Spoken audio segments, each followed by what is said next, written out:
Hello student, welcome to my YouTube channel. In this lecture, we will be discuss about the ventricular septal defect.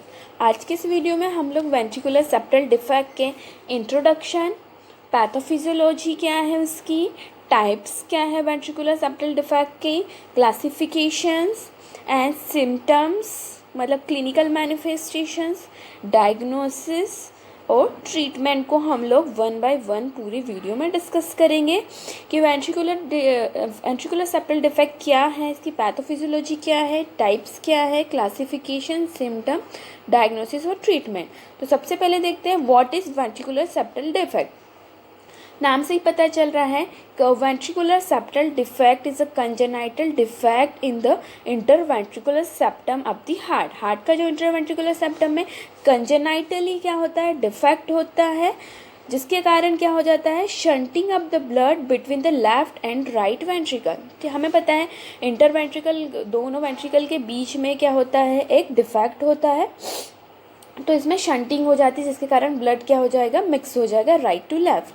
अब introduction देखते हैं। तो ventricular septal defect are the most common congenital heart defects in infants. Infants में सबसे ज़्यादा common होने वाला congenital heart defect है ये, एंड चिल्ड्रंस में भी।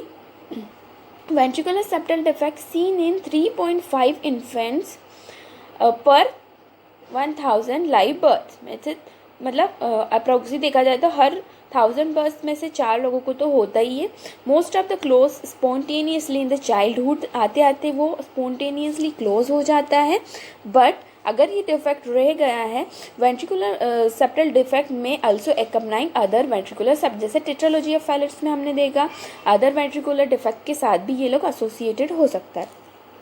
अब हम देखते हैं pathophysiology of the ventricular septal defect. अब क्या होगा, दोनों वेंट्रिकल के बीच में क्या हो गया, डिफेक्ट हो गया, तो क्या होगा, लेफ्ट टू राइट शंट बनेगा। ठीक है, लेफ्ट साइड से राइट साइड में ब्लड जाएगा, मतलब ऑक्सीजनेटेड ब्लड डीऑक्सीजनेशन में मिल जाएगा, जिसके कारण इंक्रीज हो जाएगा पल्मोनरी ब्लड। तो हमें पता है राइट वेंट्रिकल से ब्लड कहाँ जाता है, पल्मोनरी ट्रंक से पल्मोनरी सर्कुलेशन में।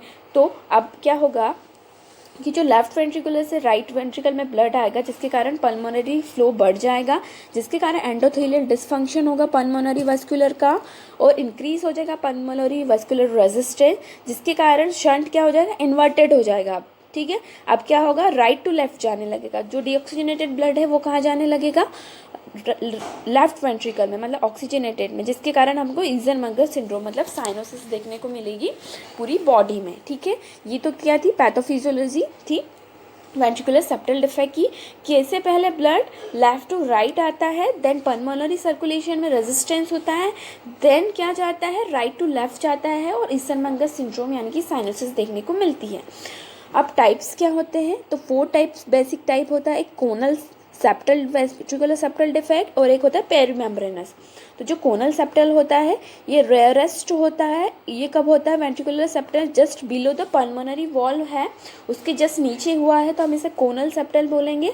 और अगर पेरीमेम्ब्रेनस मतलब नियर द वॉल के नियर हुआ है, this type of ventricular septal defects one of that most commonly treated by the surgeon because most do not close on their own. अगर पेरीमेम्ब्रेनस हुआ है तो अपने आप से क्लोज नहीं होगा, इसके लिए सर्जरी ही करानी पड़ेगी हमें। ठीक है, ये तो क्या थे 2 वेंट्रिकुलर सेप्टल डिफेक्ट। अब थर्ड नंबर में आता है आर्ट्रियो वेंट्रिकुलर कोनल टाइप, मतलब इनलैंड जिसको बोलते हैं। इसमें आर्ट्रियो वेंट्रिकुलर में इसमें क्या होता है, ये एसोसिएटेड होता है with atrio ventricular canal defects और ventricular septal defect located under beneath the tricuspid and mitral valve के अगर नीचे है तो हम इसे आर्ट्रियो वेंट्रिकुलर कैनल डिफेक्ट बोलते हैं। और अगर मस्कुलर टाइप का है वेंट्रिकुलर सेप्टल डिफेक्ट, तो most common type of ventricular septal defect है मस्कुलर। ये कहाँ होता है, it is a opening in the muscular portion of the lower section of the ventricular septum। ventricular septum का जो lower portion है वहाँ पे होता है। वो large number of this close spontaneously and do not require surgery। तो जो muscular वाला होता है उसमें सर्जरी की ज़रूरत नहीं है, और पेरीमेम्ब्रेनस होता है उसमें सर्जरी की ज़रूरत होती है। क्लासिफिकेशन में देखते हैं, एक स्मॉल होगा एक लार्ज होगा। तो जो स्मॉल वेंट्रिकुलर सेप्टल डिफेक्ट होता है लेस देन 0.5 सेंटीमीटर का होगा और क्लोजली हो जाएगा स्पॉन्टेनियसली। अगर लार्ज वाला है तो ग्रेटर देन 1 सेंटीमीटर का होगा और 90% इसमें अपन को सर्जरी की रिक्वायरमेंट होती है। तो ये हमने देखे क्लासिफिकेशन स्मॉल और लार्ज के बेस पे। नेक्स्ट हम देखते हैं क्लिनिकल मैनिफेस्टेशंस क्या आएंगे। अगर किसी को वेंट्रिकुलर सेप्टल डिफेक्ट है इन्फेंट को, तो मरमर साउंड दिखने को मिलेगा जब अपन ऑस्कल्टेट करेंगे तब अपने स्टेथोस्कोप से। फटीग, जो बेबी रहेगा वो फटीग होगा क्योंकि डीऑक्सीजनेशन और ऑक्सीजन मिक्सिंग हो रही है अंदर। स्वेटिंग देखने को मिलेगी बहुत ज़्यादा। रैपिड ब्रीदिंग लेगा क्योंकि साइनोसिस हो रही है, पल्मोनरी सर्कुलेशन सफ़र कर रहा है तो रैपिड ब्रीदिंग मिलेगी। कंजस्टेड ब्रीदिंग मिलेगी, ठीक है, सांस लेने में इसको तकलीफ़ होगी, भूख नहीं लगेगी। एनोरेक्सिया होगा, पुअर वेट गेन होगा। इसका जो बेबी होगा वो जल्दी से क्या होगा, इसका वेट गेन नहीं होगा और हमें साइनोसिस देखने को मिलेगी different part of the body. इसके बाद आता है डायग्नोस्टिक टेस्ट कौन कौन से लगाएंगे। तो सबसे पहले हम ईसीजी करेंगे, इकोकार्डियोग्राम करेंगे, इको करेंगे पहले। तो इसमें डेफिनेट एनाटमी देख लेंगे और कैरेक्टरिस्टिक्स शंट कहाँ कहाँ ब्लड का हुआ है वो हम लोग इको से देख लेंगे। एक्सरे करेंगे कि हार्ट का साइज़ क्या है रूल आउट करने को।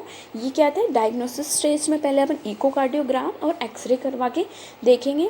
फिर इसके बाद और कौन से डायग्नोस्टिक टेस्ट करेंगे, ईसीजी करेंगे। तो ईसीजी में क्या मिलेगा, राइट वेंट्रिकुलर की अगर हाइपरट्रोफी मिलेगी तो हमें लार्ज बाइफेजिक, ठीक है, लार्ज क्यूआरएस कॉम्प्लेक्स बहुत ज़्यादा लार्ज मिलेगा, बाइफेजिक मिलेगा और बाई वेंट्रिकुलर हाइपरट्रोफी डेवलप हो जाएगी।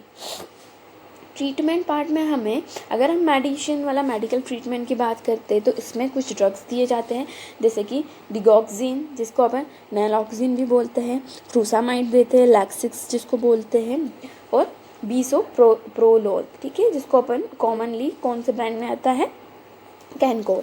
तो ये सारे ड्रग्स जो होते हैं, डिगॉक्सिन देते हैं अपन, स्ट्रेंथ बढ़ा देगा हार्ट कॉन्ट्रैक्शन की। फ्रूसामाइड क्या करेगा, अमाउंट ऑफ जो इडिमा हुआ है उसको निकाल देगा। और जो बिसोप्रोलोल है ये क्या, हार्ट बीट को रेगुलर मेंटेन करके रखेगा, एरिथमिया नहीं होने देगा। इसके साथ साथ और सर्जिकल ट्रीटमेंट होता है। तो सर्जिकल मैनेजमेंट में हम कैथेटर प्रोसीजर कर सकते हैं। इसमें क्या करते हैं, इंसर्ट करते हैं कैथेटर को फीमोरल वेन में और and threads to the heart के सेप्टम तक, ठीक है। और जो डिवाइस है वो position so that the plug हो जाएगा, जो भी जहाँ पे भी वेंट्रिकल में होल हुआ है वहाँ पे प्लगिंग कर देंगे। और एक होती है ओपन हार्ट सर्जरी जो कि रेयरली हम वेंट्रिकुलर सेप्टल डिफेक्ट के लिए बहुत रेयरली करते हैं, ओपन हार्ट सर्जरी। ये तो था पूरा वीडियो वेंट्रिकुलर सेप्टल डिफेक्ट के बारे में। आई होप आपके लिए वीडियो हेल्पफुल रहा होगा। Thank you.